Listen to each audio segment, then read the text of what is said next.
अस्सलाम वालेकुम दोस्तों, मेरा नाम है मेरे शेख मोइन लिया। महीना भर में 2000 फॉलोअर्स कम्प्लीट। आज भी रोज़ की तरह हमें काम पे निकलना था। फिर मदरसा की तरफ से, मरकज़ की तरफ से फिर हम जा रहे काम की तरफ। फिर चौक में आए, चौक में आने के बाद फिर हम मोड़े में आए, मोड़े में आने के बाद फिर हेडर पे आने के बाद फिर हमें पंजे लेना था। फिर हम पंजे ले रहे थे, फिर पंजे लेके फिर हमें जाना था काम की तरफ। फिर हम जा रहे काम की तरफ।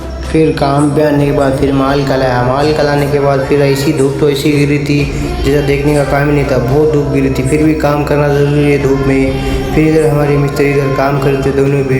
फिर हमारे इधर मिस्त्री का मोबाइल गिरा था। मोबाइल गिरने के बाद फिर हमने देखा फिर हमारे मिस्त्री का पूरा मोबाइल का डिस्प्ले चले गया था। तो साला ये दुख का खत्म नहीं होता बे। फिर हमारे मिस्त्री का मोबाइल ऐसे ही गिरा था। फिर हमारे गिरने के बाद फिर हमारा पूरा काम खत्म हुआ था। फिर हमारे घर मालिक माल जमा कर रहे थे। माल जमा करने के बाद फिर हमारा पूरा काम खत्म हुआ था। ख़त्म होने के बाद फिर क्या हमें घर की तरफ निकलना था। फिर हम रेडी हो चुके थे, फिर हमें घर की तरफ निकलना था। फिर हमारी बाइक तैयार थी।